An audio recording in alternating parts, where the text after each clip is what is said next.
इस वीडियो में हम डिस्कस करेंगे कुछ एग्जाम्स जो आप जेई के अलावा भी दे सकते हो ड्यूरिंग योर जेई प्रेप। ये वीडियो उन बच्चों के लिए नहीं बनी है जो लास्ट में ऐसी वीडियोस ढूंढ रहे हैं कि अरे मैं जेई के ऑल्टरनेटिव्स क्या क्या होते हैं, उसके ऊपर मैंने बना रखी वीडियोस।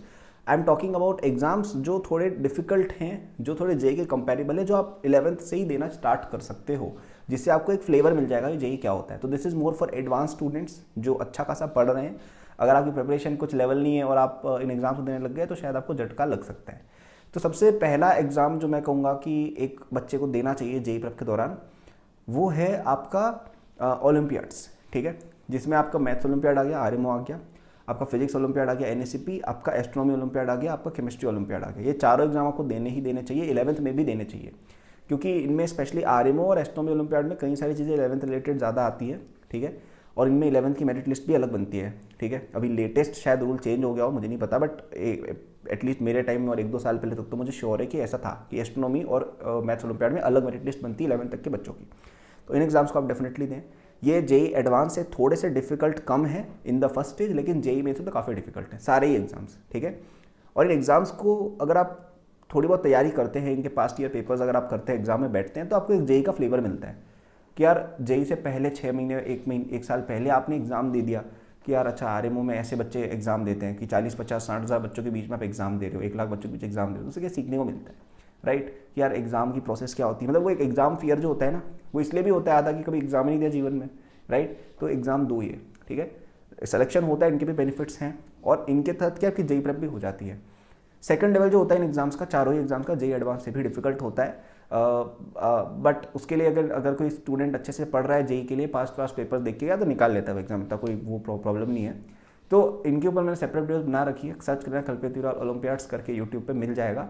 बट ये एग्जाम्स आप दो, सीखने को भी मिलेगा, और यदि इसमें गलती से मेडल जीत गए तो आपको बहुत ही अच्छी यूनिवर्सिटीज़ में फॉरेन में एडमिशन डायरेक्ट कॉल आ सकता है। ठीक है, सेकेंड जो एग्ज़ाम में कहूँगा आपको देना चाहिए वो आ गए जेई के ऑल्टरनेटिव्स। ठीक है, जिसमें आपका सबसे पहला नाम तो बिटसेट का आ गया। ठीक है, दूसरा ये आईसर और ये आईएएससी और ये सब जो एग्ज़ाम्स हैं, ठीक है, एक स्टैटिस्टिकल इंस्टीट्यूट कोई है, आई थिंक सीएमआई एक नाम करके, एक चेन्नई मैथमेटिकल इंस्टीट्यूट एक है, एक इंडियन स्टैटिस्टिकल इंस्टीट्यूट है, इनके एग्जाम्स भी आप देखो। ठीक है, इनके एग्जाम्स देने ही नहीं देने that is up to you, but इनके पेपर्स आप जरूर देखो। जैसे जो आईएसआई है, ठीक है, आई थिंक वेस्ट बंगाल में सिचुएटेड है ISI, if I am not wrong, उसका पेपर का जो लेवल है वो जेई एडवांस से भी डिफिकल्ट है, उसमें मेनली मैथ्स और रीजनिंग टाइप के सवाल ज़्यादा आते हैं, बट वो एग्जाम के आप पेपर्स एक बार देखो, उसको दे भी सकते हैं एग्जाम। ये कॉलेजेस भी अच्छे हैं, अगर आपका आईआईटी में सिलेक्शन नहीं होता, आप सीएमआई और आईएसआई में भी अगर आपके पास मैथ्स की डिग्री अच्छी है, आपको बहुत ही अच्छी कॉन्ट जॉब्स वगैरह ईजिली मिल जाती है, right. So these exams also you can look for. ये डिफिकल्ट एग्जाम्स है थोड़े, और बिटसेट तो आपको पता ही है, बिटसेट तो जेई का ही छोटा भाई है। एंड बिटसेट क्या है, बिटसेट से देखो, बिट्स एक ऐसा कॉलेज है जो जेई के लेवल का है, आईआईटीज के लेवल का, आईआईटी से अबव वो कॉलेज आता है। ठीक है, और उसमें एंट्री ही बिटसेट के थ्रू होती है, तो वो बिटसेट आप जरूर मेरे हिसाब से दिया करो। ठीक है, तीसरे एग्जाम्स जो मैं बोलूँगा वो है प्राइवेट ओलंपियाड्स। ठीक है, प्राइवेट ओलंपियाड्स मतलब वो एनएससीपी वगैरह की बात नहीं कर रहा हूँ, मैं कह रहा हूँ एनएसओ आईएमओ, ये सब जो एग्जाम्स होते हैं, या छोटे मोटे टैलेंट सर्च एग्जाम्स हो गए कोचिंग्स के, या किसी और कोचिंग के, कई कोचिंग्स कराती हैं जेई के आसपास की, वो कई टेस्ट सीरीज लॉन्च करेगी जिसमें कोई रिवॉर्ड वगैरह रहेगा, तो ये एग्जाम मेरे हिसाब से दे दिया करो। क्योंकि देखो क्या होता है कि इंसान ना रिवॉर्ड बेस्ड, इंसेंटिव बेस्ड प्राणी है, आपको कोई इंसेंटिव मिलेगा तब आप मेहनत करते हो। तो यदि कई बार मैंने नोटिस किया है, जैसे आपने कोई और कोचिंग की टेस्ट सीरीज दी, उसमें टॉपर को 5 लाख रुपए का गिफ्ट है, ऐसा कुछ भी है, जो भी है, ठीक है, या चलो गिफ्ट नहीं भी है, तुम्हें अगर रैंकिंग भी आ रही है उसमें, तुम किसी और कोचिंग में भी टॉप मार रहे हो, तुम्हारी 100 में रैंक आ रही है, तो अच्छा फील होता है, राइट। जो ये प्राइवेट ओलंपियाड्स होते हैं, एनएसओ आईएमओ, इनमें पार्टिसिपेशन बहुत ज़्यादा होती है, तो इसमें भी अगर आपकी रैंकिंग आ रही है, और ये डिफिकल्ट भी ठीक ठाक होते हैं, जेई में से डिफिकल्टी होते हैं एनएसओ आईएमओ, राइट। तो इन एग्जाम्स के थ्रू भी आपको कई बार एक अच्छा आउटपुट मिल जाता है, और एक अच्छा रिवॉर्ड भी मिलता है, और एक अच्छी स्टैंडिंग मिलती है, और एक एनालिसिस होता है कि भाई हम कहाँ पे स्टैंड कर रहे हैं। तो I think one of the biggest problem with a lot of JEE aspirants is कि उनको खुद का लेवल नहीं पता है, क्योंकि वो देते ही नहीं इतने एग्जाम्स। ठीक है, कुछ कोचिंग जो नेशनल लेवल पर है उनमें ठीक है, इस तरह की एनालिसिस होती है कि यार आपकी अगर इतनी रैंक हमारी कोचिंग में आ रही है तो आपकी नेशनल रैंक इतनी आएगी फाइनल एग्जाम में, right. That is there in a few big coachings, but specially अगर आप इतनी बड़ी कोचिंग में नहीं पढ़ रहे हो तो आपको कोई आइडिया ही नहीं आप कहाँ स्टैंड करते हो, right. So for these just give these exams, जिनमें काफ़ी पार्टिसिपेशन है, एनएसओ हो गया, आईएमओ हो गया, बड़े कोचिंग्स वगैरह की टेस्ट सीरीज जो आई थिंक एल एन की ठीक रहती है थोड़ी, इसमें काफ़ी पार्टिसिपेशन रहता है, आई थिंक रिवॉर्ड्स भी कुछ रहते हैं, आई डोंट नो, वो एग्जाम्स आप दे सकते हो। तो इस तरह का कोई भी एग्जाम आ गया ना जिसमें कोई रिवॉर्ड या कोई अच्छी पार्टिसिपेशन हो रही है, वो सब दिया करो, उससे एग्जाम की फील आएगी। जब तक आप देखोगे नहीं कि भाई 2 लाख बच्चों ने एग्जाम दिया, उसमें से हमारी क्या रैंक है, आपको क्या पता चलेगा आप कहाँ स्टैंड करते हो, right. So please give such exams. ये आपको जेई का एक ज़्यादा एग्जैक्ट फ्लेवर देंगे, ठीक है। Even if they are easy और आउट ऑफ स्कोप दे दिया करो, ठीक है।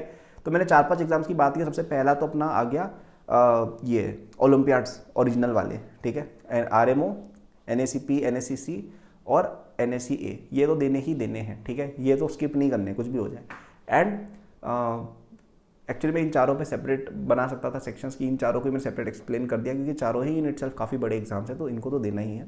सेकंड हम बात करते हैं जेई के ऑल्टरनेटिव्स की, जिसमें बिटसेट आ गया, सीएमआई वगैरह के। आई थिंक सीएमआई का सेपरेट एंट्रेंस शायद नहीं होता है, आई एम नॉट श्योर, एक बार देख लेना। बट आईएसआई का तो डेफिनेटली होता है, वो एक बार वो आपको बिल्कुल देना चाहिए। And last but not the least, any exam with a good participation और सम काइंड ऑफ रिवॉर्ड, क्योंकि उससे आप मोटिवेट हो गए और आपको एक स्टैंडिंग पता चलेगी।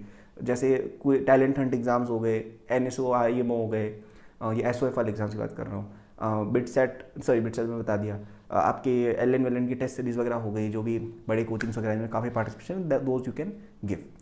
ऑल्सो एक चीज़ और मैं कहूँगा कि यार पहले ना बहुत ज़्यादा एग्जाम्स हुआ करते थे। जैसे पहले एनटीएससी नाम का एग्जाम होता था 10th में, जो 10th क्लास का जेई होता था, राइट। एक केवीपीवाई नाम करके एग्जाम होता था, but now they are no longer held unfortunately, but these use to be very good test for 11th-12th students. अब तो इतने एग्जाम्स एक्चुअली रहे ही नहीं है एक्सेप्ट फॉर ओलंपियाड, तो unfortunately can do much about it, ठीक है। So that was the video, thank for watching, like subscribe कर दीजिएगा। And if you want to prepare for these exams along with JEE with मी, तो नीचे description में acadboost.com नाम करके मेरी वेबसाइट और ऐप है, जहाँ पे आपको फ्री नोट्स भी मिलेंगे इन एग्जाम्स के लिए। And you will also get courses for this exams by me, ठीक है। उसमें ओलंपियाड्स के लिए भी कोर्सेज है, आरएमओ वगैरह के, एंड जेई का भी पूरा उसमें कंटेंट रहेगा।